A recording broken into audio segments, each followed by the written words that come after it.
নাহমাদুল্লাহ ওয়া নাস্তাগফির, আম্মা বা'দু। যাবতীয় প্রশংসা, হামদ ও তারিফ, ইবাদত, বন্দেগী, তাসবিহ, তাহলিল, জিকির, আজকার, সিয়াম, সালাত কেবলমাত্র আল্লাহ সুবহানাহু ওয়া তাআলার জন্য, যিনি আমাদেরকে পৃথিবীতে অল্প কিছুদিন বিচরণ করার সুযোগ দিয়েছেন, বসবাস করার সুযোগ দিয়েছেন। সেই মহান মাহমুদের দরবারে শুকরিয়া তান পাঠ করি, আলহামদুলিল্লাহ, আলহামদুলিল্লাহ। কারণ আল্লাহ নিজেই ঘোষণা দিয়েছেন, লাইন শাকারতুম লাযীদান্নাকুম, তোমরা যদি আমার শুকরিয়া আদায় করো, তোমাদেরকে যে আমি নিয়ামত দিয়েছি এর চাইতে আরো বেশি দিব, যা দিয়েছি আরো বেশি করে দিব, তোমরা যদি আমার নিয়ামতের শুকরিয়া আদায় করো। এজন্য আমার সূচনা বক্তব্য হলো এই, আমরা সব সময় সময়ে যখনই সুযোগ পাবো তখনই আল্লাহর হামদ, প্রশংসা জ্ঞাপন করব আলহামদুলিল্লাহ।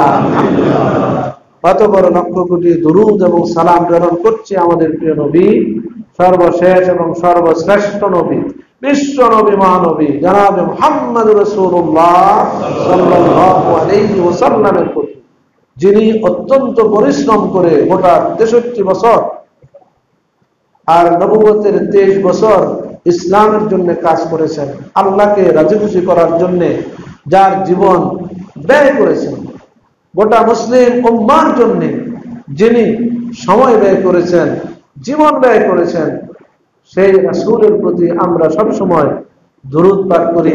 সেই দুরূদটা হলো দুরূদে ইব্রাহিম। আল্লাহুম্মা সাল্লি আলা মুহাম্মদ ওয়া আলা আলি মুহাম্মদ কামা সাল্লাইতা আলা ইব্রাহিম ওয়া আলা আলি ইব্রাহিম ইন্নাকা হামিদুম মাজিদ। এটাই হলো দুরূদ। এরপরে অনেক মানুষ অনেক দুরূদ বানায় গেছে। কি বলেন, সমাজে অনেক বানোয়াট দুরূদ আছে না নাই? এইগুলো আল্লাহ রাসূলের দুরূদ, ইয়া নবী সালাম আলাইকা। এই সমস্ত দুরূদ কোন সাহাবাই কেরাম পড়েন নাই, সালফে সালিহিন পড়েন নাই, এগুলো সব বানোয়াট, এগুলো সবই কি পরিত্যাজ্য, অগ্রহণীয়। আল্লাহ এর থেকে আমাদেরকে হেফাজত করুন, বলেন আমিন। সম্মানিত সুধীবৃন্দ, আমি আজকে আপনাদের সামনে কি বিষয়ে কথা বলব, বিষয়টা আগে একটু মনোযোগ দিয়ে শোনার অনুরোধ করছি। আপনাদেরকে মোবারকবাদ জানাচ্ছি, আপনাদেরকে জাযায়ে খায়ের আল্লাহ দান করুক এর জন্য দোয়া করছি।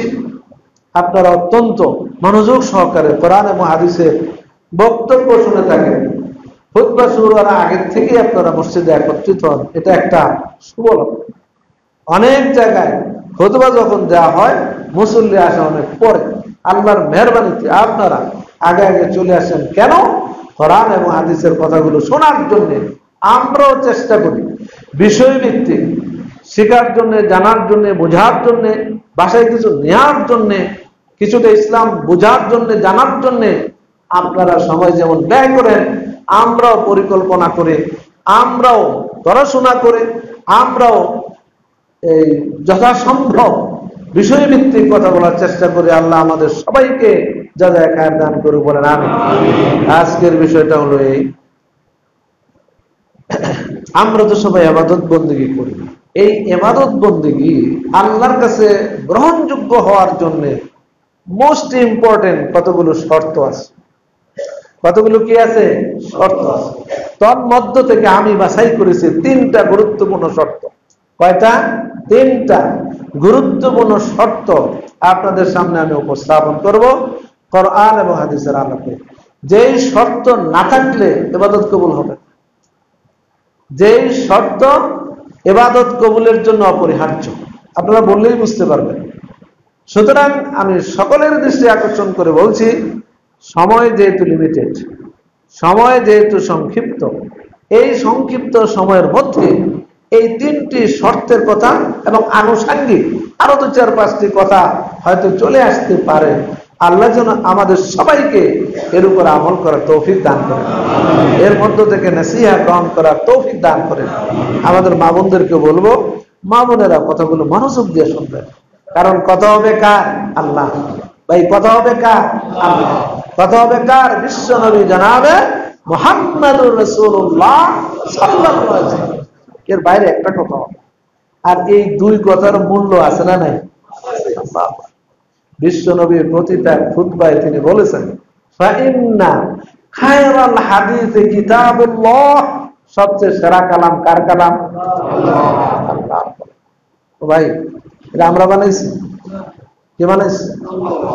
আল্লাহ রাসূলকে শিক্ষা দিয়েছেন, ফাইন্না খায়রাল হাদিসে কালামুল্লাহ ওয়া খায়রাল হাদই হাদু মুহাম্মাদিন সাল্লাল্লাহু আলাইহি ওয়াসাল্লাম।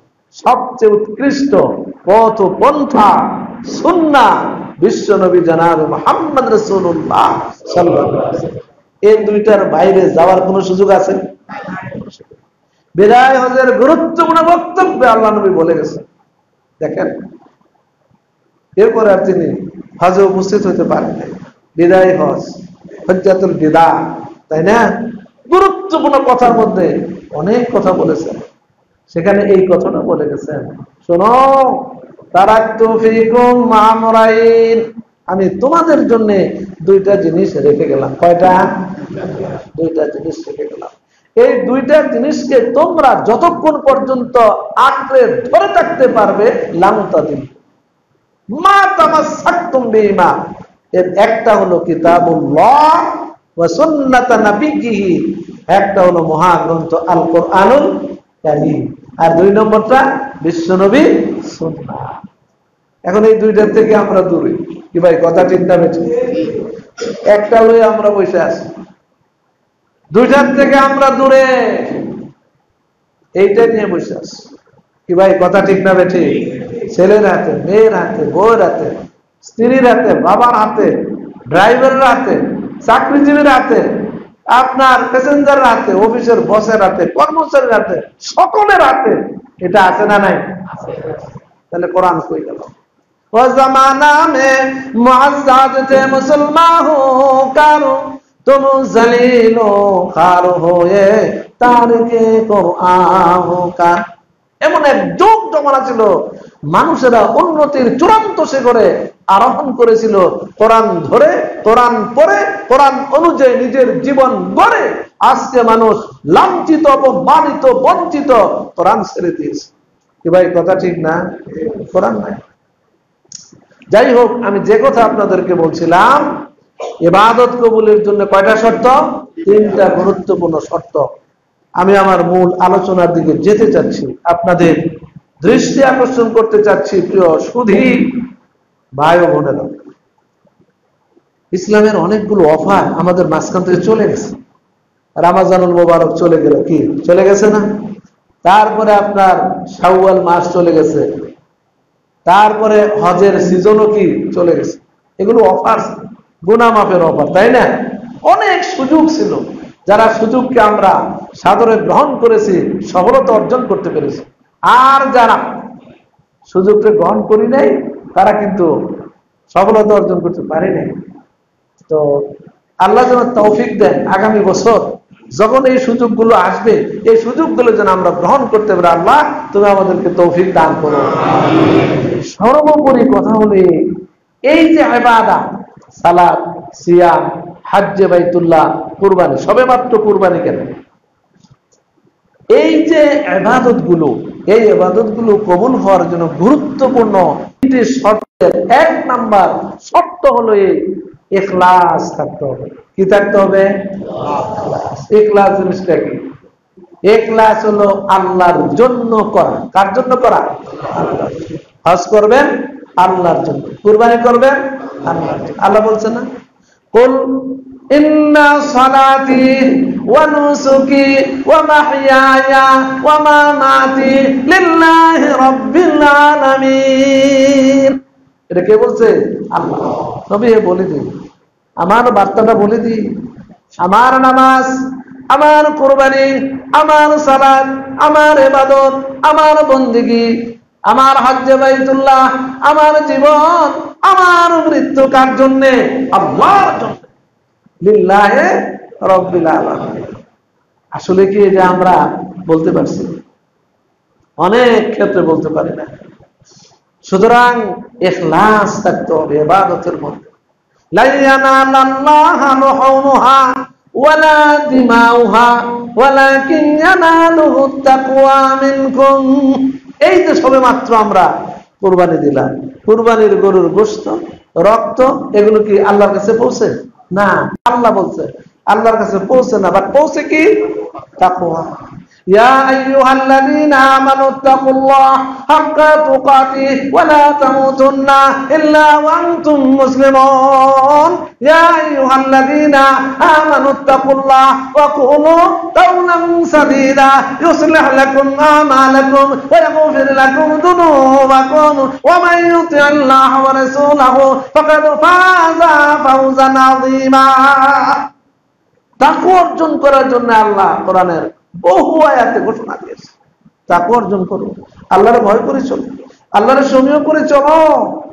সুদ খাইও না, ঘুষ খাইও না, পরের সম্পদ গ্রাস করো না, ফজরের সালাত ছেড়ে দিও না, আসর মাগরিব ছেড়ে দিও না, দুই নাম্বারি কর্মকাণ্ড করো না, দুর্নীতির সাথে নিজেকে লিপ্ত করে দিও না। এইগুলো থেকে আল্লাহকে কি করো? ও ভাই কি করো? ভয় করো। আল্লাহর কাছে হাজিরা দেওয়া লাগবে না, না এমনি স্বাধীনভাবে চলা যাবে? আরে ভাই, দুনিয়াতেই তো ধরা পড়ে, কি বলেন, পরে কিনা? মাত্রা যখন বেড়ে যায় আল্লাহ একটু সুযোগ দেন, বরাবর রশ্মিটাই না ধরে ফেলে। তা আল্লাহর কাছে জাহান্নামে আগুন তৈরি করে আল্লাহ রাখছেন না, উইদ্দাত লিল কাফিরিন। জাহান্নামের আগুন মুমিনদের জন্য নয়, জাহান্নামের আগুন কাদের জন্য? কাফেরদের জন্য। আল্লাহ পবিত্র কোরআনে ঘোষণাই দিয়ে দিয়েছে। সুতরাং যে কথা আমি আপনাদেরকে বলছিলাম, সকল ইবাদতের মধ্যে ইখলাসের দরকার আছে না নাই? আল্লাহর জন্য করতে হবে, নিষ্ঠা। নামাজ পড়বেন আল্লাহর জন্য, কুরবানি দিবেন আল্লাহর জন্য, সালাত আদায় করবেন আল্লাহর জন্য, হজ্জে বাইতুল্লাহ করবেন কার জন্য? কিন্তু হাজী সাহেব তো হজ করতে গেছে বাংলাদেশে আইসা, আগে হাজী সাহেব লেখে নাই, বাংলাদেশে আইসা একটা লম্বা করে লেখলো আলহাজ সলিমুদ্দিন, আলহাজ লাগাই দিল। এরকম হাজী সাহেব বাংলাদেশে আছে না নাই? ও মিয়া, তোমার একটা কইছে আলহাজ লাগাইছে, আল্লাহ কইছে, রাসূল কইছে, তাহলে আল মুসল্লি লেখো, তুমি তো নামাজ পড়ো। যাকাত দানকারী লেখো, সাদাকা দানকারী লেখো, তোমার নামই খুঁজে পাওয়া যাবে এরকম টাইটেল লাগাইলে, কি বলে? সুতরাং লিল্লাহিয়াতের সাথে ইবাদত করতে হবে, ইখলাসের সাথে ইবাদত করতে হবে। আল্লাহ তুমি আমাদেরকে ইখলাসের সাথে ইবাদত করো, তৌফিক দান করো, বলে না আমিন। উপকারিতা কি জানেন? উপকারিতা আছে ইখলাসের সাথে। যে আপনি ইবাদত করেন, আপনি দুনিয়াতে উপকারিতা পাবেন। এর একটা হাদিস আমি বলি, মন দিয়ে শোনেন কথাটা। আল্লাহ রাসূল আগের উম্মতে 3 ব্যক্তির কথা সহিহ বুখারীতে আলোচনা করেছেন। 3 ব্যক্তি রাস্তাটা চলতে গিয়া রাত্র হয়ে গেছে, একটা গুহার মধ্যে গিয়ে আশ্রয় নিছে। গুহার মধ্যে যেই মাত্র আশ্রয় নিল, যেই মুখ দিয়ে ঢুকছে, ওই মুখটা উপর থেকে একটা পাথর আইসা মুখটা বন্ধ হয়ে গেছে। 3 জন এখন গুহার ভিতরে বাইরে পারতেছে, যতই ডাক খাইতেছে কোনো কাজ হইতেছে। দুনিয়ার কোনো মানুষ তাদের ডাক শুনবে? মোবাইল ছিল, মোবাইলকে কইব যে আমরা তো আটকা পড়ে গেছি, আমাদেরকে বাঁচা। মোবাইল অন, বাঁচাবে কে? বলেন, বাঁচাবে কে? কোন বিশ্বাস? হ্যাঁ, কোন তরিকার হুজুর, ইমাম সাহেব কাজ হইব? কে পারবে? আল্লাহ। কোন তরিকার হুজুরে কাম হইব না, কোন বিশ্বাসের কাজ হইব না, মাতবরি চলবো না। কে পারবে? আল্লাহ। এখন 3 জন বলতেছে বৈশাখ, দেখো কি কি কাজ করছি আমরা, আল্লাহর জন্য করছি, নিষ্ঠার সাথে করছি, লিওয়াজহিল্লাহ করছি, এগুলো মনে করে আল্লাহর কাছে লোক কান্নাকাটি। তন্মধ্যে একজন বলল যে আমার বৃদ্ধ বাবা মা ছিল, তাদেরকে আমি রাত্রিবেলা এসে দুধ পান না করে নিজেও খাইতাম না, বাচ্চাদেরকেও খাওয়াইতাম না। একদিন বাইরে অনেক কাজকর্ম কইরা আস্তে আস্তে দেরি হয়ে গেছে, বাবা মা ঘুমায় গেছে। হাদিসের কথা কে বলছে? বিশ্ব নবী জানাবে মুহাম্মাদুর রাসূলুল্লাহ সাল্লাল্লাহু আলাইহি ওয়াসাল্লাম। আয়েশা থেকে ঘুমায় গেছে, অনেক ডাক দেওয়াটা সমীচীন মনে করলেন না। এই পেয়ালা নিয়ে দাঁড়ায় গেছে, বাবা মা কি জিনিস, প্রিয় ভাইয়ের আমার, তোমার জান্নাতুকা আও নারুকা। বিশ্ব নবী বলেছেন বাবা মা তোমার জান্নাত, বাবা মা তোমার জাহান্নাম। 4টিখানি কথা নাই এটা। আজকাল ছেলে পেলেরা কি বেয়াদবি করে বাবা মার সাথে। আমরা শিক্ষক মানুষ, আমরা জানি অনেকটা। আমাদের সাথে অনেক বাবা মা কান্না জড়িত কণ্ঠে টেলিফোনে বলে, ছেলেটা আমার সাথে এরকম উত্তপ্ত আচরণ করেছে। জানেন, কোন ছেলে যদি বাবার সাথে বেয়াদবি করে এই দুনিয়াতে আল্লাহ তাআলা তার শাস্তি দিয়ে থাকে। আল্লাহ বলছেন ওয়াবুদুল্লাহ ওয়া বিল ওয়ালিদাইনি ইহসানা, আল্লাহর ইবাদত করো। 2 নম্বরে বলছে পিতামাতার সেবা করো, পিতামাতার সাথে বেয়াদবি করো না, খেদমত করো। এটা কার কথা? আল্লাহ। উঠে যাইতেছে, মডার্ন হয়ে গেছে, উচ্চ শিক্ষিত অর্জন করেছে, বাবারে বাপ বলে পরিচয় দিতে চায় না, মাকে মা বলে পরিচয় দিতে চায় না। আর বিশ্বনবী বলছেন হুমা জান্নাতুকা আও নারুকা, ভালো ব্যবহার করো জান্নাত, খারাপ ব্যবহার করো জাহান্নাম। আল্লাহ এর থেকে আমাদেরকে বাঁচাও, হেফাজত করো, রক্ষা করো, বলেন আমিন। সময় পেলে পিতামাতার খেদমতের উপরে আরেকটা খুতবাই হতে পারে। যাই হোক, যে কথা বলছিলাম, ওই লোকটা এসে বাবা মাকে সজাগ করতেছে না, দাঁড়া রয়েছে। সকালবেলা উঠছে, উঠার পরে তারপরে দুধ পান করাইছে, তারপরে বাচ্চারা এসে কান্নাকাটি করছে, তাও খাওয়ায় না, অগ্রাধিকার দিচ্ছে। এখন ওই ভদ্রলোক বলছে আল্লাহ তোমার রাজি খুশি করার জন্য এটা করে থাকি, তোমার জন্য যদি করে থাকি আল্লাহ আমরা বিপদে পড়ছি, পাথরটা সরায় না। সুবহানাল্লাহ করবেন না? পাথরটা কিছু সরছে, কিন্তু 3 জন বেরোয়ার কোনো সুযোগ নেই। 2 নম্বর ব্যক্তি বলতেছে রব্বুল আলামিন, আমার একটা চাচাতো বোন ছিল, তারে আমি খুব মহাব্বত করতাম, ভালোবাসতাম। সে কোনো পর্যায়ে রাজি হয় নাই। এক পর্যায়ে অনেক স্বর্ণ মুদ্রা চাইলো, তাতেও আমি দিতে রাজি ছিলাম, তাতেও রাজি হয় না। একবার একটা দুর্ভিক্ষ দেখা দিল, দুর্ভিক্ষর সময় সে আয়সা আমার কাছে উপস্থিত, তখন আমি তার অনেক স্বর্ণ মুদ্রা দিলাম এবং সে রাজিও হইল। যখন সঙ্গত হব 2 জন, এমন টাইমে ওই মহিলা বলল তুমি আল্লাহরে ভয় করো। কারে ভয় করো? আল্লাহরে ভয় করো। যারা ব্যভিচারে লিপ্ত হইও না, আমার কুমারত্বকে তুমি, আমার মাহারকে তুমি ধ্বংস করে দিও না। এই কথা বলার সাথে সাথে ছেলেটা উঠে গেল, না আল্লাহকে ভয় করে। ইন্নী আখাফুল্লাহ, কাকে ভয় করছে? আল্লাহকে ভয় করছে। উঠে গেছে, হে আল্লাহ তোমার জন্য যদি এই পাপ কাজ থেকে আমি বিরত থাকতে পারি, পাথরটা সরায় দাও। আল্লাহ আরো কিছু সরাই দিয়েছেন, আলহামদুলিল্লাহ। 3 নম্বর ব্যক্তি কি বললো জানেন? রব্বুল আলামিন, আমার একটা মজুর ছিল, রাখাল ছিল, কাজ করছে অনেকদিন, কাজ করার পরে মজুরিটা নিয়ে চলে গেছে। অনেকদিন পরে ফিরে আসছে, আসার পরে বলতেছে আমার মজুরিটা দেন। ওই যে উঠানের মধ্যে যা দেখো, এই বাগানের মধ্যে যা দেখো, সব তোমার গরু ছাগল যা কিছু আছে সব তোমার। আপনি কি আমার সাথে মস্করা করতেছেন? আমি কি এত কিছু রেখে গেছিলাম? না, যা রেখে গেছে ওইটা দিয়ে বাড়াইতে বাড়াইতে এই অবস্থা হয়েছে, আলহামদুলিল্লাহ। হে আল্লাহ, তারপরে কি করলো? দিয়া দিল, দিয়া খুশিতে বাগ চলে গেছে। আর ওই ভদ্রলোক বলছে আল্লাহ যদি এটা তোমার সন্তুষ্টির জন্য করে থাকি, আমি তো আত্মসাৎ করি নাই। আর আমাদের অবস্থাটা কি? আমরা কি দেবো নাকি? না, আত্মসাৎ করবো না। সবাই না ইল্লা মাশাআল্লাহ, সুযোগ পাইলে আরেক দেশে এই বেটা কবে আইছিল, তুই তো পাবি না, কেন তেন নানান কথা বইলা ওরে দৌড়ে দিল। এরকম সমাজে আছে না নাই? আর এই ভদ্রলোক কি বললো? আল্লাহর জন্য যদি করে থাকি আল্লাহ পাথরটা সরায় দাও। এই 3 জনে নিষ্ঠার সাথে কাজ করেছেন, আল্লাহর জন্য কাজ করেছেন, ইখলাসের সাথে করেছেন। এই জন্য আল্লাহ ওই মুখটা থেকে পাথরটা সরিয়ে দিলেন। 3 জন বের হইয়া রাস্তা দিয়ে হাইটে চলে গেল, আলহামদুলিল্লাহ। তাইলে ইখলাসের প্রতিফল আছে না নাই? বলেন না আলহামদুলিল্লাহ। আর ইখলাসের প্রতিফল না থাকলে আরেকটা হাদিস শুনবে, বড় কঠিন, ভয় লাগে হাদিসটা বলতে। 3 জন ব্যক্তি আছে যাদেরকে দিয়ে জাহান্নাম কি করা হবে? সবাই কি করা হবে? উদ্বোধন করা হবে। 1 নাম্বার শহীদ, সংক্ষেপে বলছি। 1 নাম্বার কি? যুদ্ধ করে তারে নিয়ে আসা হবে। ওই মিয়া তোমার এত নিয়ামত দিলাম, কি করছো? আল্লাহ জানবা তোমার রাস্তায় দিয়ে দিছে। তুমি মিথ্যা কথা বললে, তুমি আমার জন্য জিহাদ করো নাই, তুমি জিহাদ করেছিলে, তোমাকে বিরাট বড় মুজাহিদ বলাও হয়েছে, বাট তুমি আমার কাছে কিছু পাবা না। তারপরে চেহারার উপরে ভোট দিয়া তারকে জাহান্নামের মধ্যে নিক্ষেপ করা হবে। শহীদ হইয়াও পাইছে জান্নাত? ছিল নাকি? ইখলাস ছিল নাকি? ইখলাস আল্লাহর জন্য। 2 নাম্বার আলেম, কারি, বক্তা, অনেক জ্ঞান অর্জন করেছে, ডাইকা নিয়ে আসা হবে। কি ব্যাপার? অনেক নিয়ামত আল্লাহ তুমি দিছো, আমি কোরআন পড়ছি, পড়াইছি, শিখছি, শিখাইছি, তারই ছিলাম, অনেক কিছু বলছি। না, কাযাবতা, তো মিথ্যা কথা বললে, সব করেছো। তোমাকে বিরাট বড় আলেম বলা হোক, বিরাট বড় কারি বলা হোক, বলাও হয়েছে, তুমি আমার কাছে কিছু পাবা না। এইভাবে উপর করে জাহান্নামের মধ্যে নিক্ষেপ।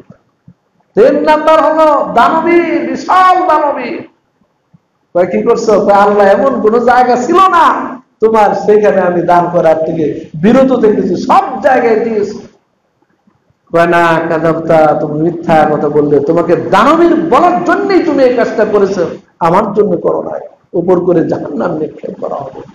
এই যে 3 জন ব্যক্তি 3টা গুরুত্বপূর্ণ আমল করলো, কিন্তু আল্লাহর জাহান্নামে চলে গেল, জান্নাতে যেতে পারলো না। কোনটার অভাব ছিল ভাই? কোনটার অভাব ছিল? ইখলাস। ওয়ামা উমিরু ইল্লা লিয়াবুদুল্লাহ মুখলিসিনা লাহুদ্দীন। তাদেরকে আদিষ্টই করা হয়েছে, তাদেরকে নির্দেশ দেওয়া হয়েছে, তারা ইবাদত যেন করবে, আল্লাহর গোলামি দাসত্ব করবে যেন, সেটা যেন করে ইখলাসের সাথে, খুলুসিয়াতের সাথে, নিষ্ঠার সাথে, আল্লাহর জন্য যেন করে। আল্লাহ তুমি আমাদেরকে সেই ইখলাস অর্জন করার তৌফিক দান করো, বলেন আমিন। আরো অনেক কথা আছে, সময় পাবো না সেগুলো বলা। 2 নম্বরে আসি। 2 নম্বরে হলো, আপনি যে ইবাদত করবেন, তরিকা লাগবে না? কি বলেন ও ভাই? তরিকা লাগবে না? আমরা কোন তরিকায় আছি? তরিকায়ে মুহাম্মাদিয়া। তরিকায়ে মুহাম্মাদিয়া মানে বিশ্ব নবীর সুন্নাহর বাইরে গিয়ে যদি আপনি আমল করেন, সে আমল আল্লাহ নিবে? আল্লাহ নিবে না। এই ধরনের ঘোষণা আল্লাহ দিয়েছেন। এই ধরনের ঘোষণা আমাদের বিশ্ব নবী জনাবে মুহাম্মদ রাসূলুল্লাহ সাল্লাল্লাহু আলাইহি ওয়াসাল্লাম অসংখ্য হাদিসের মধ্যে দিয়েছেন। সমাজে কি এটা প্রতিফলিত হয়? ও ভাই, সমাজে কি সেটাকে গুরুত্ব দেওয়া হয়? হাদিসের গুরুত্ব দেওয়া হয় না। সাপোজ একটা কথা আমি আপনাদের বলি, এই যে জুমার দিন খুতবা কয়টা হয়? অন্যান্য মসজিদে কয়টা হয়? 3টা। আগে একবার বাংলা খুতবা, তারপরে আবার যখন পাবলিক আসেন তখন আরবি খুতবা 2টা, 3টা। তো 3টা খুতবা কি রাসূল দিয়েছেন? তাহলে আপনি 3টা পাইলেন কোন? একটা মানুষের নাক কয়টা? একটা। সিদ্রি কয়টা? 2টা। এখন একটা মানুষ যদি জন্ম করে, তার যদি নাকটা গালের মধ্যে আরেকটা থাকে, এর সাথে কেউ আত্মীয়তা করতে যাইবে? করতে যাইবে না। আরে ভাই, একটা আঙ্গুল বেশি আইলে হ্যাঁ ভাই সেঙ্গুলা, এরকম কথা বলে না? তাহলে তো সুতরাং আপনি পেলেন কোথায়? এটা তো সুন্নাহ না। মসজিদে ঢুকলো, ঢোকার সাথে মুয়াজ্জিন, ইমাম সাহেব, খাদেম সাহেব কয় বসেন, বসেন, আপনাদের 2 রাকাত পড়ার সময় দেওয়া হবে, সুন্নত নামাজ পড়ার সময় দেওয়া হবে। আর রাসূল কি বলছেন? ইদা দাখালাল মসজিদ ফালিউসাল্লি রাকাতাইন। যখন তুমি মসজিদে ঢুকবা, ঢুকে কি করবা? 2 রাকাত সালাত আদায় করবা। খুতবা হোক, খুতবা না হোক, ইমাম বক্তৃতা দিক বা না দিক, আপনি হাজিরা দিবেন। মসজিদের তাহিয়াতুল মসজিদ, এই ঘোষণা কার? বিশ্ব নবী। কয় কি বসেন, বসেন, ওর কথা কেন শুনবেন? শুনতে হবে কার কথা? বিশ্ব নবী জনাবে মুহাম্মদ রাসূলুল্লাহ সাল্লাল্লাহু আলাইহি ওয়াসাল্লাম। সুন্নাত উঠায় দিল প্রিয় ভাইরা আমার। এজন্য তরিকায়ে মুহাম্মাদিয়া, মুহাম্মাদি তরিকার বাইরে, অর্থাৎ বিশ্ব নবীর সুন্নাহর বাইরে যদি কেউ আমল করে, সে আমল আল্লাহ নেবে না, সে আমল পরিত্যাজ্য। আয়েশা সিদ্দিকা রাদিয়াল্লাহু তাআলা আনহা বলতেছেন, মান আমিলা আমালান লাইসা আলাইহি আমরুনা ফাহুয়া রাদ্দুন আই ফাহুয়া বাতিল। মান আহাদাসা ফি আমরিনা, আল্লাহ রাসূল আরো বলে দিয়েছেন, যে ব্যক্তি এমন কোন আমল করলো, যে আমল আমি করি নাই, আমি করতে বলি নাই, আমি অনুমোদন দেই নাই, সেই আমল অগ্রহণীয়, সেই আমল পরিত্যাজ্য, সেই আমল আল্লাহর কাছে কোনো বেনিফিট নিয়ে আসতে পারবে না। এই ধরনের আমল সমাজে আছে না নাই? এই যাই সেই বৈশাখ সুন্নাহ হলো 2 রাকাত পড়া, বৈশাখ পড়া সুন্নাহর বিপরীত কাজ। এরকম অসংখ্য কর্মকাণ্ড আছে এই 12 মাসের মধ্যে, পৃথিবীতে, বাংলাদেশে আছে না নাই? বিশ্বনবী কি বলছেন? কি বলছেন? সুন্নাহর বাইরে যেটা, সেটা হলো বিদআহ। আপনি আমল করবেন, কইরা জান্নাতে যাবেন, এটা কেমন আশা? এটা তো হতে পারে না। সালাফগণ তো এরকম কাজ করেন নাই, সাহাবায়ে কেরাম তো এরকম কাজ করেন নাই, তাবিঈন তো এমন কাজ করেন নাই, তবে তাবিঈন তো এমন কোন কাজ করেন নাই। তাহলে আপনি কেমনে করছেন? আপনার ইবাদত আল্লাহ তো নেবে না। আপনি জান্নাত যাওয়া তো দূরের কথা, জাহান্নামে যায় কুল পাওয়া যাবে না। এজন্য বিশ্বনবী বলছেন, কুল্লু বিদআতিন দালালা ওয়া কুল্লু দালালাতিন ফিন্নার। প্রত্যেকটা নতুন আবিষ্কার ফিদ্দিন, ধর্মের মধ্যে, ধর্মের বাইরে না। অনেকে আবার কয় কি, আপনি তো একটা বেদাত, আপনি তো রাসূলের যুগে ছিলেন। আবার কয় কি, কয় আপনি যে বিমান দিয়ে হজে যান, এইটা তো একটা বেদাত। আপনি যে মাইক দিয়ে আজান দেন, এইটা তো একটা বেদাত। এরকম কথা কি বলে না সমাজে? আরে ভাই, বেদাত বুঝতে হবে। বেদাত কোনটা? বেদাত ফিদ্দিন আর বেদাত লিদ্দিন। লিদ্দিন, দিনের জন্য যেটা, এটা বেদাত নয়। আপনি মাইক দিয়ে, আমি খুতবা দিতেছি মাইক দিয়ে, আল্লাহ রাসূল মাইক দিয়ে খুতবা দেয় নাই, এটা কি বেদাত? এটা তো বেদাত না। এটা তো লিদ্দিন, ধর্মের জন্য, ইসলামের জন্য, ইসলামের ভিতরে কোনো কাজে আমি বাড়াইতেছি।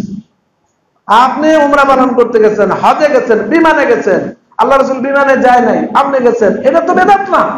এটা হলো লিদ্দিন, ধর্মের জন্য, আর ফিদ্দিন, ধর্মের ভিতরে বেদাত। ধর্মের ভিতরে আসসালামু আলাইকুম, আসসালামু আলাইকুম, আল্লাহুম্মা আমিন বিরহমাতিকা ইয়া রাহমান। আল্লাহ রাসূল এটা কি করছে? তাহলে এইগুলো করা হলো বিদআত। এরকম অসংখ্য বিদআত আছে। মিলাদ পড়তেছে খাড়ায় গেছে, ইয়া নবী সালামু আলাইকা, দাঁড়ায় গেছে। কেন দাঁড়ায় গেল? কয় রূহ চলে আসছে। বলেন না নাউযুবিল্লাহ মিন যালিক। এই ধরনের জঘন্য আকীদা ইসলাম শিক্ষা দেয় না, বিশ্বনবী শিক্ষা দেয় না, সাহাবায়ে কেরাম শিক্ষা দেন নাই। আল্লাহ রাসূলের যুগে সাহাবায়ে কেরাম জিন্দা জীবিত ছিলেন, তারাও তো দুরূদ পাঠ করেছেন। নিয়ে আসেন তো, এইভাবে কোন দুরূদ পাঠ করেছেন কিনা? সহিহ দলিল নিয়ে আসেন। আর আমাদের একটা অভ্যাস হলো কি, আমরা আসলে পড়াশোনা করতে চাই না।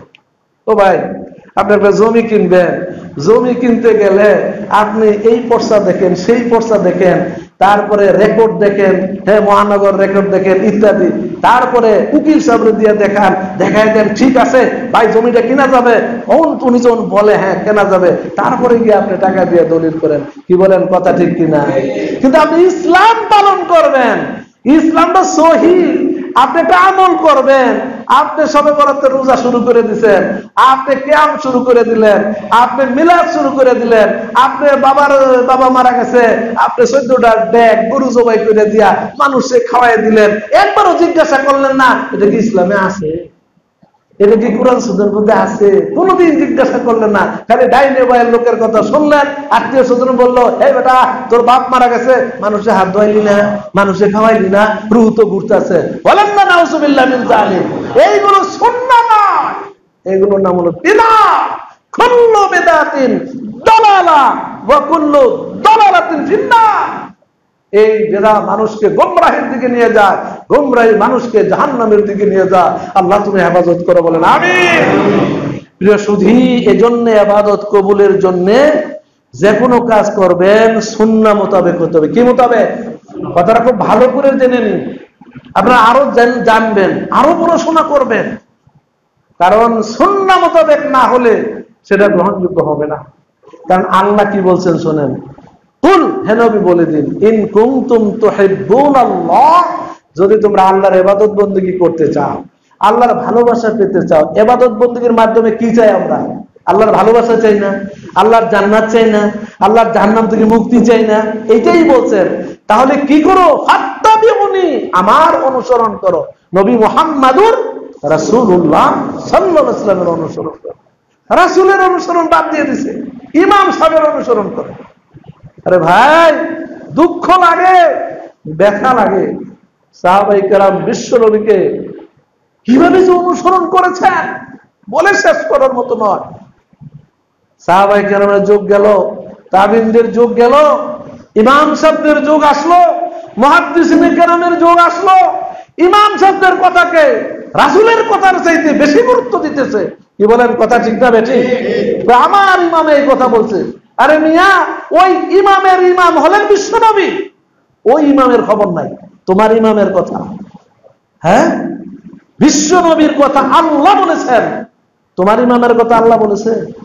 বিশ্ব নবীর কথা আল্লাহ বলেছে, ফাত্তাবিউনি, নবী মুহাম্মদ রাসূলুল্লাহ সাল্লাল্লাহু আলাইহি ওয়াসাল্লামের আনুগত্য করো। ইউহিব্বুকুমুল্লাহ, আল্লাহ তোমার ভালোবাসবে, আল্লাহ তোমার জান্নাত দিবেন, আল্লাহ তোমার জাহান্নাম থেকে মুক্তি দিবেন। শুধু কি তাই, ওয়া ইয়াগফির লাকুম যুনুবাকুম, তোমার গুনাহসমূহ আল্লাহ ক্ষমা করে দিবেন। ভাই, রাসূলের অনুসরণ করলে আল্লাহ বলতেছেন তোমার গুনাহসমূহ অপনোদন করে দিবেন। আল্লাহু গাফুরুর রহিম, আল্লাহ বড়ই ক্ষমাশীল, বড়ই মেহেরবান। এটা আপনি শেষ করে করতে পারবেন না। ওয়ায়াফু আন কাসীর, যে ভাইয়ের আমার, আল্লাহ অনেক বান্দার গুনাহ এমনিতেই মাফ করে দেন। সুবহানাল্লাহ, ওইটা গুনাহ আপনি মাফ চেয়ে নিছেন। আল্লাহ বলেন ওয়ায়াফু আন কাসীর, আল্লাহ অনেক গুনাহ এমনিতেই বান্দার ক্ষমা করে দেন। ওযু করেন, ক্ষমা করে দেন। রোজা রাখছেন, ক্ষমা করে দেন। সাওমে ইয়াউমে আরাফা গেল না কয়দিন আগে, 2 বছরের গুনাহ খাতা আল্লাহ মাফ করে দেন। দেখছেন, আল্লাহ হলেন গাফুরুর রহিম। আল্লাহ বলেন লা তাকনাতু মির রাহমাতিল্লাহ ইন্নাল্লাহা ইয়াগফিরুদ যুনুবা জামিআ। আল্লাহ বলেন আমার রহমত থেকে তোমরা নিরাশ হও না। আল্লাহ ইচ্ছে করলে বান্দার সব গুনাহ ক্ষমা করে দিতে পারেন, পারেন না আল্লাহ? সুতরাং সুন্নাহ মোতাবেক আমল লাগবে, লাগবে কি না? সুন্নাহর বাইরে যাওয়া যাবে না। এই জিনিসটা আমরা বুঝাইতে পারি না মানুষদেরকে, গোড়ামি করে, শক্ত হয়ে থাকে। কয় বাপ দাদাই করছে, 14 গোষ্ঠী করে বাপ দাদার কথা কয়। আরে ভাই, বাপ দাদা যদি করে থাকে দলিল ছাড়া, আপনি তো এমএ পাস করছেন, আপনি তো টাইটেল পাস করছেন, আপনি তো মোবাইল চালান, আপনার বাবা তো মোবাইল চালান, আপনি তো কম্পিউটার চালান, আপনি তো এই গ্লোবালাইজেশনের যুগে আপনি আছেন। এটা তো আপনার দাদা বাবা কেউ ছিল না, আপনি বাপ দাদার কথা কইতেছেন কেন? অন্য জায়গায় তো কর না, অন্য জায়গায় বাপ দাদারা বুঝতো না, এই জন্য এই কাজ করছে, এখন আমি বুঝি এই কাজ করি। এটা আবার লাভের সময় কথা কয়, কি বলেন ঠিক কিনা? কিন্তু অন্তত্বের সময় দ্বীনের ব্যাপারে, ইসলামের ব্যাপারে খালি বাপ দাদার দোহাই দেয়। এইগুলো তো মক্কা কাফেররা দিত, কি ঠিক না? মক্কার মুশরিকরা দিত। আবানা, আমরা আমাদের বাপ দাদাকে এই অবস্থায় পেয়েছি, এটা সারা যাবে না। আল্লাহ তুমি আমাদেরকে হেদায়েত দান করো, বলেন আমিন। তাহলে 2 নাম্বার শর্তটা মনে রাখবেন, সেটা হলো সুন্নাহ মোতাবেক আমল। তরিকায়ে মুহাম্মদিয়ায় আমাকে কি করতে হবে? থাকতে হবে। পথ কিন্তু একটা, অন্য কোনো পীরের তরিকায় যাওয়ার দরকার নাই। হাউজে কাউসারের পানি কে পিলাবে? কোন পীর সাহেব পিলাইতে পারবে? হ্যাঁ, কবর বান্দায়া পোশাক করে কবরের মধ্যে আবার ফ্যান ঝুলাই দিচ্ছে। এই বাংলাদেশ এরকম আছে না? নাই, নিচের দিয়ে পাকা করে আনছে, এরপরে বিল্ডিং কইরা আবার ফ্যান, আবার কোন কোন জায়গায় এসিও লাগাই দিছে। আচ্ছা, যিনি মরে গেছে এই যে কবর, উনি এসির বাতাস পাইব? হায় হায় রে, কি অদ্ভ চিন্তা ভাবনা, কি দাম। তুমি তাদেরকে হেদায়েত দান করো, বলে আমি দুঃখে ভারাক্রান্ত হৃদয়ে কথাগুলো বলতে হয়। লেখাপড়া করছে, শিক্ষিত হয়েছে, তারপরও বুঝে না ইসলাম কি জিনিস, জানার চেষ্টাও করে না, কোরআন পড়ে না, হাদিসও পড়ে না, ইসলামী বইপত্র একটু পড়াশোনা করে দেখে না যে সঠিক কোনটা। আল্লাহ তুমি আমাদেরকে পড়াশোনা করে সঠিক জিনিসটা অর্জন করার তৌফিক দান করো, বলে না। প্রিয় সুধী, রাসূলের ব্যাপারে আল্লাহ অনেক কথা বলছেন। মা আতাকুমুর রাসূলু ফাখুযু ওয়া মা নাহাকুম আনহু ফান্তাহু। রাসূল তোমাদেরকে যা দেন শক্ত করে ধরো। সুবহানাল্লাহ, আল্লাহ বলছেন। কিন্তু কোন খ্রিস্টানের বেলায় বলছেন, কোন গাউস কুতুবের বেলায় বলছেন না, রাসূলের বেলায় বলছেন। উনি পরীক্ষিত, ওনার আগে পিছের সব গুনাহ কি? কোন খ্রিস্টানের আগে পিছে গুনাহ মাপ আছে নাকি? আছে? তাহলে উনি সুপারিশ করবে কেমনে? আল্লাহু আকবার। একটা দুঃখের নিউজ শুনে বিনয়ের সাথে বলছি, আল্লাহ রাসূল হাউজে কাউসারের পানি পিলাইবেন। তাদেরকে পিলাইবেন যারা তার তরিকায় ছিল, তাই না? ও ভাই, যারা তার, আপনি একজন কর্মচারী রাখছেন, সে কি করে? কাজ করে অন্যের, বেতন কি আপনি তারে দিবেন? কাজ করে অন্যের, সারাদিন বোনাস দিবেন, জিন্দেগিতেও দিবেন না। আপনি রাসূলের তরিকায় নাই, আপনি গেছেন মুফতি সাহেবের তরিকায় দৌড়াদৌড়ি করতেছে, ওর বাবার পিছনে দৌড়াদৌড়ি করতেছে। আল্লাহ তুমি হেফাজত করো, বলেন আমিন। বিশ্ব নবী যখন পানি পিলাবেন আল্লাহর রাসূলের উম্মতদেরকে একবার পিলাইলে আল্লাহ রাসূল বলছেন তার পিপাসা দূরীভূত হয়ে যাবে। সুবহানাল্লাহ। একদল লোক আসবে, আসার পরে তারাও পানি পান করতে চাইবে, রাসূল তাদেরকে চিনবেন, তারাও রাসূলকে চিনবেন। হাদিসে আসছে রাসূল তাদেরকে চিনবেন, তারাও রাসূলকে চিনবেন, কিন্তু তারা পানি পান করতে পারবে না। সোহকান তোমরা কি হয়ে যাও? দূর হয়ে যাও, দূর হয়ে যাও। আর আল্লাহ রাসূল তো কি বলবেন? উম্মতি মিন্নি, তারা তো আমার লোক, তারা আমার লোক, আমার উম্মত। আল্লাহ রাসূলকে বলা লা তাদরি লেমান গায়্যারা বাদি, আপনার চলে আসার পরে তারা দিনের মধ্যে পরিবর্তন করে ফেলেছিল, এরা আপনার উম্মত নয়। নাউযুবিল্লাহ মিন যালিক। বুঝতে পারছেন? কালেমা পড়লেই জান্নাতে চলে যাব। হ্যাঁ, অমুক পীরের মুরিদ হইলে নামাজ লাগে না, এরকম আছে না নাই? অমুক পীরের মুরিদ হইলে নামাজ লাগে না, অথচ কাল কিয়ামতের দিন জান্নাত জাহান্নামের ফয়সালা হবে সর্বপ্রথম নামাজ দিয়ে। প্রিয় ভাইরা আমার, কি বলেন ঠিক কিনা? সহিহ মুসলিমের হাদিস, বিশ্ব নবী বলছেন যার নামাজ সঠিক হবে, যার নামাজ বিশ্ব নবীর নামাজ হবে, যার নামাজ হবে মক্কা মদিনার মতো নামাজ, যার নামাজ হবে কোরআন সুন্নাহর নামাজ, ওই নামাজের ব্যাপারে বিশ্ব নবী বলছেন আফলাহা ওয়া আনজাহা, ওই মানুষটা মুক্তি পেয়ে যাবে, নাজাত পেয়ে যাবে। আলহামদুলিল্লাহ। আর যার নামাজ বিশ্ব নবীর নামাজের মতো হবে না, রামুলিয়াদান নাই, আমিন জোরে নাই, নামাজের মধ্যে খালি কি করলো? উঠবস করলো, দ্রুত যত তাড়াতাড়ি সম্ভব রুকু সিজদা, এরকম কিছু নামাজে আছে না নাই? তাদাল্লাহুল মুমিনুন আল্লাযীনা হুম ফি সালাতিহিম খাশিউন। আল্লাহ রাব্বুল আলামিন ঘোষণা দিলেন ওই সমস্ত মুমিনেরা নাজাত পেয়ে গেছে, মুক্তি পেয়ে গেছে, জান্নাত পেয়ে গেছে, জাহান্নাম থেকে মুক্তি পেয়ে গেছে যারা খুশুর সাথে, একাগ্রতার সাথে বিশ্ব নবীর যারা নামাজ আদায় করেছে। বিশ্ব নবীর নামাজ দরকার আছে না নাই? আল্লাহ নবী বলছেন সাল্লু কামা রাআইতুমুনি উসাল্লি, আমাকে যেভাবে সালাত আদায় করতে দেখো ঠিক সেইভাবে কি করো? সালাত আদায় করো। আমার ইমাম সাহেব তো এইভাবে কইছে না। জানাজার নামাজ, আয় হায় হায় রে, বড় দুঃখে বলি ভাই, বাংলাদেশে জানাজার নামাজ হয়? এগুলো বলেন হয়? বেতেরের নামাজ হয় না। বেতেরের নামাজের সিস্টেম যে কইতে নিয়ে এসে যে আমরা হাদিস করে বহুত গালাগালি করছি, তাই নেই খুঁজে। আল্লাহু আলাম। শুধু জানাজার সালাতে সূরা ফাতিহার দরকার আছে না নাই? সূরা ফাতিহা বাদ। এখানে ছানা পড়ার দরকার নাই, সুন্নাহ না ছানা পড়া, ছানাটাই নিয়ে আসছে। আর সূরা ফাতিহা বাদ দিচ্ছে। বিশ্ব নবী জালিলুল কদর সাহাবী আব্দুল্লাহ ইবনে আব্বাস রাদিয়াল্লাহু তাআলা আনহা সুন্নাহ, জানাজার সালাতের মধ্যে সূরা ফাতিহা পাঠ করা সুন্নাহ। বিশ্ব নবী জনাবে মুহাম্মদ রাসূলুল্লাহ সাল্লাল্লাহু আলাইহি ওয়াসাল্লাম ওইটা পাঠ করছে। আর নিয়ে আসছে সানা দেওয়া শুরু করে, ঝটপট খুব তাড়াতাড়ি শেষ। অথচ জানাজার মধ্যে লম্বা দোয়া আছে না? আল্লাহুম্মা গফির লাহু ওয়ারহামহু ওয়াআফিহি ওয়াআফু আনহু ওয়াকরিম নুজুলাহু ওয়াওয়াসি মাদখালাহু ওয়াগসিলহু বিল মাই ওয়াসসালজি ওয়াল বারাদি ওয়ানাক্কিহি মিনাল খাতায়া কামা ইউনাক্কাল তাওবুল আবিয়াদু মিনাদ দানাস ওয়াবদিলহু দারান খায়রাম মিন দারিহি ওয়া আহলান খায়রাম মিন আহলিহি ওয়া যাওজান খায়রাম মিন যাওজিহি আল্লাহুম্মা আদখিলহুল জান্নাহ ওয়া আইদহু মিন আযাবিল কবরি ওয়া মিন আযাবিন নার। এই দোয়াটা আছে না নাই? আল্লাহুম্মা আগফির লিহাইয়িনা ওয়া মাইয়িতিনা ওয়া শাহিদিনা ওয়া গায়বিনা। এরপরে এই দোয়াটা কি করা লাগে? করা লাগে। বিশ্বনবী পড়েছেন, জালিলুল কদর সাহাবী মারা গেছেন, আল্লাহ নবী জানাজা পড়াইছেন, পড়ানোর পরে এই লম্বা তো যখন পড়লেন, তখন আরেকজন বয়োজ্যেষ্ঠ সাহাবী বলতে চাইলে, আফসোস, আমি যদি আজকের এই মাইয়িত হইতাম, আমি যদি আজকের এই মুর্দা ব্যক্তি হইতাম, আমার জীবন ধন্য হয়ে যেত। বিশ্বনবী এই জানাজায় অংশগ্রহণ করে এই দোয়া পাঠ করেছেন, এই দোয়া বিদায় নিছে। কি বলেন? কথা ঠিক না?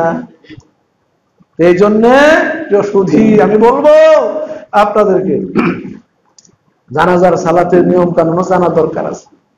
বিশ্বনবীর সালাত যেভাবে আদায় করেছেন সেটাকে রপ্ত করা, জব্দ করা আমাদের দরকার আছে না নাই? সেজন্য প্রিয় সুধী, আসুন আমরা বিশ্বনবী যেভাবে সালাত আদায় করতে বলেছেন সেইভাবেই আমরা সালাত আদায় করি। আল্লাহ তুমি আমাদেরকে তৌফিক দান করো বলে। তাহলে 2 নাম্বার বিষয়টা বোঝা গেল তো, সুন্নাহ মোতাবেক। কি মোতাবেক? সুন্নাহ মোতাবেক আমল লাগবে। আগেই যাচাই করে দেখবেন এটা কি ছবি না পড়তো আগে, তারপরে জালালি খতম পড়তো আগে, রুগী সাফা, খতমে সাফা, এগুলো শুনছেন না আগে? অনেক অসুখ একেবারে অনেক দিন যাবত কয় খতমে সাফা বলে, খতমে সাফা বললে হয় সাফ হয়ে যাব নাহলে ভালো হয়ে যাব, হয় দুনিয়া থেকে বিদায় নিব নাহলে সুস্থ হয়ে যাব। এই ধরনের মন গড়া চিন্তা চেতনা করতে যাইছে একমাত্র আল্লাহ ভালো যাবে। তারপর ওই যে তেঁতুলের বিচি আছে না, তেঁতুলের বিচি দিয়ে 1.25 লক্ষ বার পরও আজ গোপী ভাইয়ের আমার এইগুলো আজকে আজকে উঠে দিতেছে। মানুষ এখন কিছু পড়াশোনা করে, কিছু লেখাপড়া করে, সঠিক ইসলাম জানার প্রচেষ্টা করে। এই প্রচেষ্টা আরো অব্যাহত রাখতে হবে না? কি বলেন, বাড়াইতে হবে না? কোরআন সুন্নাহর দিকে দাবিত হইতে হবে না? যুবক ভাইদেরকে বলবো, ও যুবক ভাইয়েরা, মায়েরা, বোনেরা, মোবাইল দিয়ে দৌড়াদৌড়ি করে, মোবাইলের পিছনে এত সময় দেওয়ার দরকার নাই। ঘন্টার পর ঘন্টা মোবাইলের উপরে ফেসবুক, ইউটিউব, এই চ্যাটিং চটিং এরকম সমাজে আছে না নাই? বরবাদ হয়ে যেতেছে, চরিত্র দলিসাৎ হয়ে যেতেছে। তো ভাইয়ের আমার, যুব চরিত্র আজকে ধ্বংসের মুখোমুখি হয়ে গেছে। আগামী দিন কি হবে? ওই যে একজন সংসদ সদস্য চমৎকার কথা বলছে, আপনারা শুনছেন কি? প্রাণ গোপাল, একজন সংসদ সদস্য, ওপিজি হসপিটালের ভাইস চ্যান্সেলর ছিল, যে আমি যদি আমার ক্ষমতা থাকে তাহলে সন্ধ্যা 6টা, রাত 10টা থেকে নিয়ে সকাল 6টা পর্যন্ত সব মোবাইলের টাওয়ার গুলো বন্ধ করে দেওয়ার জন্য সরকারের কাছে তিনি প্রস্তাব করেছেন। আপনারা শুনছেন না? কিছু কথা কন নাকি, শোনেন নাই? দুঃখে এই কথাগুলো বলেছেন। আজকে যুব চরিত্র, যুবকেরা আজকে রাত্রে ঘুমায় না, সারা রাত জাগনা থাকে। ঢাকা ইউনিভার্সিটির এক প্রফেসর গর্ব করে বলে, আমার ছেলেটা ফজর পর্যন্ত ঘুমায় নাই, তারপরে ফজরের নামাজ পড়ে গিয়া ঘুমাইছে। আমি বলে এতক্ষণ কি করছে? এতক্ষণ মোবাইলে চ্যাটিং করছে। গর্বের কথা। এইগুলো আজকে খালি ওরা না, প্রত্যেকের ঘরে ঘরে আজকে এগুলো যুব চরিত্র ধ্বংসের মুখোমুখি হয়ে গেছে। আল্লাহ তুমি তাদেরকে হেদায়েত করো বলেন আমিন। তাদের কাছে কোরআন তুলে দিন, তাদের কাছে হাদিস তুলে দিন, তাদেরকে ফিরিয়ে নিয়ে আসো। সরকারের তো মাথা ব্যথা নাই, যুব চরিত্র বললাই যাক না। আপনার ছেলে, আপনার মেয়ে, আপনার বিরাট বড় একটা সম্পদ, এই সম্পদকে কাজে লাগাইতে হবে। আল্লাহ তুমি আমাদেরকে তৌফিক দান করো বলেন আমিন। শেষ কথাটা বলি, মন দিয়ে শুনেন। তাহলে সুন্নাহ মোতাবেক আমরা চলবো তো? সুন্নাহর গুরুত্ব তাৎপর্য আর অনেক আছে, একদিনে তো সব বলা যাবে না। কোরআন হাদিসের মধ্যে আল্লাহ অনেক কথা বলছেন, জানেন? ইয়া আইয়ুহাল্লাযীনা আমানুত্তাকুল্লাহ ওয়া কুলু কাওলান সাদীদা, তোমরা আল্লাহরে ভয় করো আর সত্য কথা বলো। অসত্য কথা সমাজে আছে? কি বলেন? মিথ্যা কথা সমাজে আছে না বিদায় নিছে? মিথ্যা কথা আছে না? মিথ্যা সাক্ষ্য, মিথ্যা কথা, নিজের বন্ধুরে মিথ্যা কথা বইলে একেবারে দুনিয়া থেকে সাফ করে দিতেছে। আত্মীয় স্বজন, পাড়া প্রতিবেশী, মিথ্যার আঞ্জাম সর্বত্র আছে না নাই? অথচ আল্লাহ বলছেন ইয়াকুম ওয়াল কিদ, মিথ্যা থেকে নিজেকে বিরত রাখো। মিথ্যা মানুষকে কোথায় নিয়ে যায়? পাপের দিকে নিয়ে যায়। পাপ মানুষকে কোথায় নিয়ে যায়? জাহান্নামের দিকে নিয়ে যায়। আলাইকুম বিসিদ, সত্যের উপরে থাকো, সত্যের সাধক হও। সত্য মানুষকে পুণ্যের দিকে নিয়ে যায়, পুণ্য মানুষকে জান্নাতের দিকে নিয়ে যায়। এই ঘোষণা কার? বিশ্বনবী জনাবে মুহাম্মদ রাসূলুল্লাহ সাল্লাল্লাহু আলাইহি ওয়াসাল্লাম। এজন্য আল্লাহ বলছেন ইয়া আইয়ুহাল্লাযীনা আমানুত্তাকুল্লাহ ওয়া কুলু কাওলান সাদীদা ইউসলিহ লাকুম আ'মালাকুম ওয়া ইয়াগফির লাকুম যুনুবাকুম। লাস্টের কথাটা ইম্পর্টেন্ট। ওয়া মান ইউতিল্লাহ ওয়া রাসূলাহ, তোমরা যদি আল্লাহর আনুগত্য করো, রাসূলের সুন্নাহ মোতাবেক আমল করো। দেখছেন, রাসূলের সুন্নাহ মোতাবেক আমল করো। ওয়া মান ইউতিল্লাহ ওয়া রাসূলাহ ফাকাদ ফাযা ফাওজান আযীমা, তোমাদের সফলতা হবে বিশাল সফলতা, তোমাদের বিজয় হবে সবচেয়ে বড় বিজয়। সেই বিজয় হবে জান্নাতের বিজয়, সেই বিজয় হবে জাহান্নাম থেকে মুক্তির বিজয়। আল্লাহ আমাদের ভাগ্যে লিখে দিও বলেন আমিন। ফাকাদ ফাযা ফাওজান আযীমা, সুবহানাল্লাহ। ভাই জান্নাতে একবার ঢুকতে পারলে মজা আর মজা।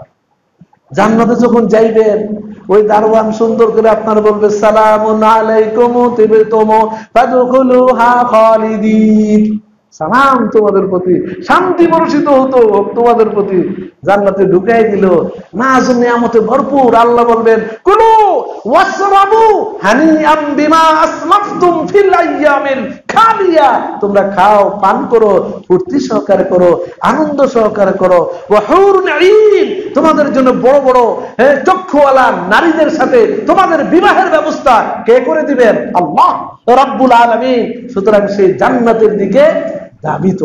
কে বলছে? আল্লাহ তাআলা বলছে। সেই জান্নাত পেতে হলে রাসূলের সুন্নাহর বাইরে যাওয়ার কোনো সুযোগ আছে না। সুন্নাহ মোতাবেক আমল অপরিহার্য। আল্লাহ তুমি আমাদের সবাইকে সেই তৌফিক দান করো বলে ছোট্ট আরেকটা সেটা সংক্ষেপে বলি, সেটা হলো ইবাদত বন্দেগীর মধ্যে, হজের মধ্যে, সালাতের মধ্যে, নিজের ব্যবহারিক জীবনের মধ্যে, কাপড় চোপড়ের মধ্যে, খানার মধ্যে, উৎপাদনের মধ্যে, ব্যবসা বাণিজ্যের মধ্যে আরেকটা মোস্ট ইম্পর্টেন্ট শর্ত, সেটা হলো হালাল। সেটার নাম কি ভাই? হালাল। আহাল্লাল্লাহুল বাইআ ওয়া হাররামার রিবা, আল্লাহ ব্যবসা বাণিজ্যকে হালাল করে দিয়েছেন। ওয়া হাররামার রিবা, রিবা মানে কি? সুদকে আল্লাহ হারাম করে দিয়েছেন। আমরা এখন কোন দিকে যাইতেছি? সুদের দিকে নাই তো, না কি ভাই? সুদের দিকে আসি না, আল্লাহর সেই বিধানকে আজকে মানুষ উপেক্ষা করে চলছে। আল্লাহ এই জাতি কেমনে শান্তি পাবে? আল্লাহর এক জায়গায় বলেছেন সুদকে আল্লাহ ধ্বংস করেন, সাদাকাকে আল্লাহ ভরপুর করে দেন। সুবহানাল্লাহ, বারাকা দান করেন। আর আমরা সুদ নিয়ে আছি, দান নিয়ে নাই। এর চাইতে দুর্ভাগা উম্মত আর কি হতে পারে? আল্লাহ তুমি হেদায়েত দান করো বলেন আমিন। ওই যে আল্লাহ রাসূল একটা হাদিস বলছেন, সহিহ বুখারীতে আছে, আল্লাহর নবীর এক আল্লাহ নবীর এক উম্মত কি করতেছে, যে এরকম হাত তুলে আল্লাহর কাছে দোয়া করতেছে, অথচ তার শরীরের মধ্যে কাপড়গুলো হারাম টাকা দিয়া, তিনি যা খাইছেন সব হারাম টাকা, তিনি যা পান করছেন সব হারাম টাকা। আল্লাহ তার ডাক কিভাবে শুনবে? কি আল্লাহ শুনবে? সেজন্য আমাদের সকলের হালাল উপার্জনের দরকার আছে না নাই? হালাল উপার্জনের মাধ্যমে কোরবানি করতে হবে, হালাল উপার্জনের মাধ্যমে হজ্জ বাইতুল্লাহ করতে হবে, হালাল উপার্জনের মাধ্যমে সন্তান, ছেলে মেয়ে এদেরকে ভরণ পোষণের ব্যবস্থা করতে হবে। তবেই আপনার ইবাদত গ্রহণযোগ্য হবে। তিনটা মোস্ট ইম্পর্টেন্ট শর্তের কথা বললাম। নাম্বার 1 ইখলাস। মনে থাকবে ইনশাআল্লাহ, আল্লাহর জন্য। নামাজে আছেন, খুব সুন্দর করে নামাজ পড়তেছেন, লম্বা লম্বা রুকু সিজদা করতেছেন, মানুষ দেখুক যে আমি খুব নামাজি, তাহলে কিন্তু হবে না, শিরক হয়ে যাবে। এরকম আছে না? মানুষ দেখ না, হবে না। তা হবে আল্লাহর জন্য। কুরবানি এরকম 2, 4, 5টা 10টা আছে, কিন্তু ফজরের নামাজে নাই। এরকম আছে না নাই? কুরবানি 10টা দিতে আছে, কিন্তু ফজরে পাওয়া যায়। ঈদের নামাজে উপস্থিত, বাট ফজরে নাই। এরকম মুসল্লি বাংলাদেশে নাই, আছে না? ঈদের দিন ঈদের নামাজে এসে উপস্থিত, সকলের আগে ইমামের পিছনে দাঁড়ায় রয়েছে। ভাই ফজরের নামাজ পড়ছেন? না। কালকে এশারটা পড়ছে? না। এশাও নাই, ফজরও নাই। এর নামাজের দরকার আছে। আল্লাহ কি বলছেন? ফাসাল্লি লিরাব্বিকা ওয়ানহার। কুরবানি আগে না নামাজ আগে? নামাজ আগে। নামাজের খবর নাই। কুরবানি 10টা, তার কুরবানিতে লাভ আছে তো। কুরবানিতে খাওয়া, গোশত রাইখা ফ্রিজের মধ্যে, আবার ফকির মিসকিনও খুব একটা দেয় না। যাও, দেয় না, শেষ হয়ে গেছে, যা যা যা। এরকম আছে না নাই? যা বাক বাক, সব ফ্রিজে। আবার কেউ কেউ নতুন ফ্রিজ কিনছে, আর ফ্রিজ ওনারা অফার দেয় কুরবানির আগে, ভাই কম দামে ফ্রিজ দেবো, নিয়ে যা নিয়ে যা। উদ্বুদ্ধ করতেছে। হায় হায় হায়, আল্লাহ জাতিকে হেফাজত করে বলে না। তাহলে হালাল উপার্জন মনে থাকবে তো ইনশাআল্লাহ, সুন্নাহ মোতাবেক আমল মনে থাকবে তো ইনশাআল্লাহ, ইখলাসের সাথে ইনশাআল্লাহ। কোরআন হাদিস পড়বো তো সকাল বিকাল। সুপারিশ করবে কে? কোরআন সুপারিশ করবে না? সুপারিশ করবে। আল্লাহ তুমি আমাদেরকে কোরআন হাদিস পাঠ করার তৌফিক দান করো, ইসলাম জানার বুঝার তৌফিক দান করো। নামাজের উপর আরেকটা ঘোষণা দেবো, শুনে যাবেন। প্রিয় সুধী, আমার জন্য খাস করে আপনারা দোয়া করবেন। অনেকদিন পরে আপনাদের মাঝে আসছি, 2-2.5 বছর পরে। আপনাদেরকে আমি ভুলি নাই, আপনাদেরকে আমি ভালোবাসি। বিশেষ করে আশরাফুদ্দিন ভাই, সেলিম ভাই, গাজী ভাই, আর আমাদের যে বন্ধু ওনাকে নিয়ে আসছি। ওনার বাসায় কালকে আমি সকালে চলে আসছি, মাশাআল্লাহ। তো আপনাদের সবাইকে আমি স্মরণ করি, মনে করি, দোয়া করি আল্লাহ যেন আপনাদের সবাইকে সহি আমলের দিকে ধাবিত হওয়ার তৌফিক দান করে বলে। এই প্রতিষ্ঠান, এই যে প্রতিষ্ঠান, এই প্রতিষ্ঠানের কথা আমি ভুলি না, প্রায়ই আমার স্মরণে পড়ে। আমি বিভিন্ন মাদ্রাসা মসজিদের সাথে জড়িত আছি, কিন্তু আপনাদের মসজিদ মাদ্রাসা এখানে সুপ্রতিষ্ঠিত হইলে এখানে পুরা আপনার চিটাগাঙ্গের মধ্যে একটা আলোড়ন সৃষ্টি করবে। কি বলেন, কথা ঠিক না? আপনাদের দাওয়াতি কাজকে আরো বেগবান করতে হবে ভাই, এটা আপনার প্রতি আমার একটা নসিহত। ঢাকার বংশালের আহলে হাদিস আর খুলশির আহলে হাদিস দুটো কিন্তু এক না। আপনাদের এখানে দাওয়াতি কাজ আরো ব্যাপকভাবে চালাইতে হবে। কি বলেন, কথা ঠিক না? ছেলেপেলেদেরকে মাদ্রাসায় দিতে হবে, ছেলেপেলেদেরকে কোরআন সুন্নাহর দিকে ধাবিত করতে হবে, এই প্রতিষ্ঠানের দিকে ধাবিত করতে হবে। বেদাত থেকে মানুষকে দূরে রাখার জন্য আপনি যদি একটা কথা বলেন না, এই কথা কাল কিয়ামতের দিন আপনার জন্য নাজাতের জরিয়া হয়ে যেতে পারে। একটা ভালো আমলের কথা বলবেন, যে ব্যক্তি এই ভালো আমলটা করবে আপনি করার কারণে যে সওয়াব পাবে, আপনি বলার কারণে অনুরূপ সওয়াব পাবেন। বলার কারণে তার সওয়াব থেকে একটু কমতি হবে না, আপনারটা হবেই। আল্লাহর কাছে সওয়াবের ভান্ডার আছে না নাই? মরে যাব, কয়দিন থাকবো? আমারু উম্মতি মা বাইনা সিদ্দিনা ইলা 70, আমার উম্মতের বয়স হলো মাত্র 60 থেকে 70 বছর। এর চেয়ে বেশি বাঁচে? এদের সংখ্যা বেশি না কম? একদম কম। বিশ্বনবী বলেছেন, কবরে চলে গেলেই দুনিয়ার থেকে আপনি চলে গেলেন, ওইখানে আর আমলের দরজা বন্ধ হয়ে গেল, হিসাবের দরজা শুরু হয়ে গেল।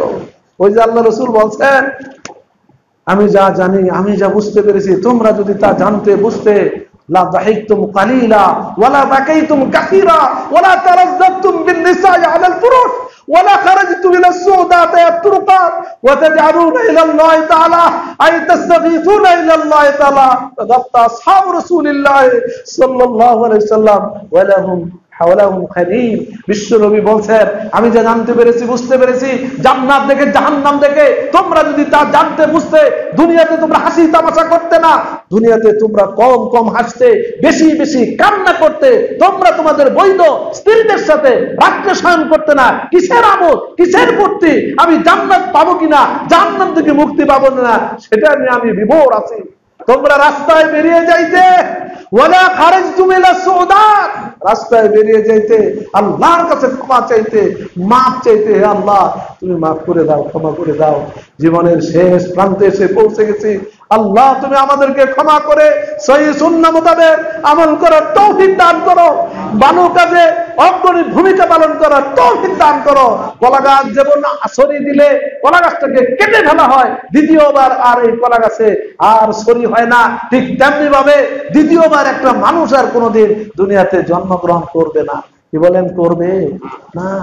কবরে যখন চলে যায় মানুষগুলো, তিনটা জিনিস সাথে সাথে যায়, আত্মীয় যায়, স্বজন যায়, বন্ধু বান্ধব যায়, আরেকটা কোদালপাতি যায়, কবর খনন করার জন্য আরেকটা যায় আমল। দুইটা জিনিস ফেরত আসে, আল্লাহ রাসূল বলছেন, কিন্তু আমলটা আর ফেরত আসে না। আমল সে জিন্দেগি बनती है, জান্নাত भी জাহান্নাম भी, আমলের দ্বারা ভাইজান জান্নাত জাহান্নামের ফয়সালা হবে। আল্লাহ তুমি সেই আমল বিশুদ্ধভাবে এই শর্ত মোতাবেক, এই তিনটি গুরুত্ব শর্ত মোতাবেক আমল করার তৌফিক দান করে বলেন আমিন। আকুলু কাউলি হাদা আস্তাগফিরুল্লাহ লি ওয়া লাকুম ওয়া লিসাইরিল মুসলিমিন। বারাকাল্লাহু লানা ওয়া লাকুম ফিল কুরআনিল মাজিদ ওয়া নাফা'না ওয়া ইয়্যাকুম বিল আয়াতি ওয়া যিকরিল হাকীম। ইন্নাহু তাআলা জাওয়াদুন কারীমুন মালিকুম রাউফুর রহিম। الحمد لله الذي كفى وسلام على عباده الذين اصطفى. أما بعد فأعوذ بالله من الشيطان الرجيم. بسم الله الرحمن الرحيم. إن الله وملائكته يصلون على النبي يا أيها الذين آمنوا صلوا عليه وسلموا تسليما. اللهم صل على محمد وعلى آل محمد كما صليت على إبراهيم وعلى آل إبراهيم إنك حميد مجيد. اللهم بارك على محمد وعلى آل محمد كما باركت على إبراهيم إنك حميد مجيد. اللهم أعز الإسلام والمسلمين وانصر عساكر الموحدين واخذل كفرة الفجرة والمبتدئة والمشركين. اللهم شتت شملهم আল্লাহুম্মা মাযিক জামাহুম, আল্লাহুম্মা দাম্মির দিয়ারহুম, আল্লাহুম্মা মাযিকুম কুল্লা মুমাজ্জাক। হে আল্লাহ তুমি আমাদেরকে ক্ষমা করো, হে আল্লাহ তুমি আমাদের উপর দয়া করো, হে আল্লাহ তুমি আমাদের উপর মেহেরবানি করো, হে আল্লাহ আমাদের মধ্যে যারা অসুস্থ রোগগ্রস্ত আছে সবাইকে শিফায়ে আজেলা কামেলা দান করো। বিশ্বের যেখানে যেখানে মুসলমানেরা নির্যাতিত নিষ্পেষিত হচ্ছে, হে আল্লাহ তোমার দয়ার কাছে আমরা আবেদন করি, আল্লাহ তুমি তাদেরকে হেফাজত করো, তুমি তাদেরকে রক্ষা করো। খুসুসান ফিলিস্তিনের মুসলমানেরা 40,000-এর মতো নারী পুরুষ অবলা নারীদেরকে পর্যন্ত, শিশুদেরকে পর্যন্ত তারা হত্যা করেছে। আল্লাহ তুমি তাদেরকে হেফাজত করো। যারা শহীদ হয়েছে তাদের শাহাদাতকে আল্লাহ তুমি কবুল করো। যারা তাদেরকে মেরেছে, হত্যা করেছে, আল্লাহুম্মা আসিহিম আদাদা, আল্লাহ তুমি তাদের সবাইকে গুনাহ রাখো। কি বলেন, আল্লাহ গুনাহ রাখতে পারেন না? আল্লাহুম্মা আসিহিম আদাদা, তাদের সবাইকে তুমি হিসাব করে রাখো, গুনাহ রাখো। ওয়াকতুলহুম বাদাদা, এবং ছিন্ন বিচ্ছিন্ন ভাবে মুসলমানদের রক্ত নিয়ে যারা হলি খেলেছে, আল্লাহ তুমি তাদেরকে শিক্ষা দাও, তুমি তাদেরকে হত্যা করো, তুমি তাদেরকে মেরুদণ্ড ধ্বংস করে দাও। ওয়াকতুলহুম বাদাদা ওয়ালা তুবকি মিনহুম আহাদা, তাদের কাউকে আল্লাহ তুমি জিন্দা রাখো না। জোরে বলেন আমিন। এই দোয়া বিশ্ব নবীর এক সাহাবী বলেছিলেন, তারা যখন দইরা নিয়ে কাফেররা একেবারে শেষ করে দিবে, এই মুহূর্তে তিনি 3টা দোয়া করেছিলেন। আমার তো কোনো অপরাধ নাই, আমার তো ত্রুটি নাই, ভুল নাই, ভ্রান্তি নাই, আমি কালেমা পড়েছি লা ইলাহা ইল্লাল্লাহ, এটাই আমার অপরাধ, এটাই আমার দোষ। আল্লাহ যারা এখানে আছে তাদের গুনাহ রাখো, তাদের কাউকে তুমি ছাড় দিও না, তাদের সবাইকে তুমি হত্যা করো, কাউকে বাকি রাখো না। এই দোয়াটা করার সাথে সাথে ওইখানে কিছু জ্ঞানী লোক আসিল, ওরা মাটির সাথে শুয়ে পড়ছে। জানেন, মাটির সাথে শুয়ে পড়ছে। বুখারীর হাদিস, শুয়ে পড়ছে যে এই দোয়া যেন আমার গায়ে না লাগে, কারণ এই দোয়া মিস হবে না। কথা বুঝছেন? কিছু কিছু দোয়া আছে মিস হয় না, এই দোয়া মিস হবে না, মিস হয় না। তারা এইভাবেই এই দোয়া আল্লাহ কবুল করেছিলেন। এজন্য যারা ফিলিস্তিনের মুসলমানদেরকে নির্মমভাবে নির্যাতন নিপীড়ন চালিয়েছে, আল্লাহ তুমি তাদেরকে হত্যা করো, তুমি তাদের কাউকে বাকি রেখো না, তুমি তাদেরকে গয়না রাখো। বলেন আমিন। সুধী পরীক্ষার্থীদের জন্য দোয়া করবেন। আগামী 30 তারিখে এইচএসসি এবং দাখিল পরীক্ষা সারা বাংলাদেশে হচ্ছে, তবে ওই আপনার সিলেটে বন্যা হচ্ছে। বন্যা কবলিত ভাইদের জন্য আমরা দোয়া করি, আল্লাহ তাদেরকে যেন হেফাজত করেন। আর পরীক্ষার্থী ভাইদের জন্য দোয়া করি, আল্লাহ যেন তাদের পরীক্ষা সুন্দরভাবে করার তৌফিক দান করেন। আমাদের ছেলেপেলেরা পরীক্ষা দিয়া তারা যেন উন্নততর জীবন যাপন করতে পারে, ইসলামের খেদমত করতে পারে, ইসলামের জন্য কাজ করতে পারে, আল্লাহ তুমি তাদের তৌফিক দান করো। ইবাদাল্লাহ রাহিমাকুমুল্লাহ, ইবাদাল্লাহ রাহিমাকুমুল্লাহ, ইন্নাল্লাহা ইয়া'মুরু বিল আদলি ওয়াল ইহসান ওয়া ইতা'i যিল কুরবা ওয়া ইয়ানহা আনিল ফাহশা'i ওয়াল মুনকারি ওয়াল বাগই ইয়া'যুকুম লা'আল্লাকুম তাযাক্কারুন ওয়া যকুরুল্লাহ ওয়া ইয়াস্তাজিব লাকুম ওয়া লাযিকরুল্লাহি তাআলা আ'লা ওয়া আওলা ওয়া আ'azzu ওয়া জাল্লু ওয়া আহাম্মু ওয়া আ'zamu ওয়া আকবার।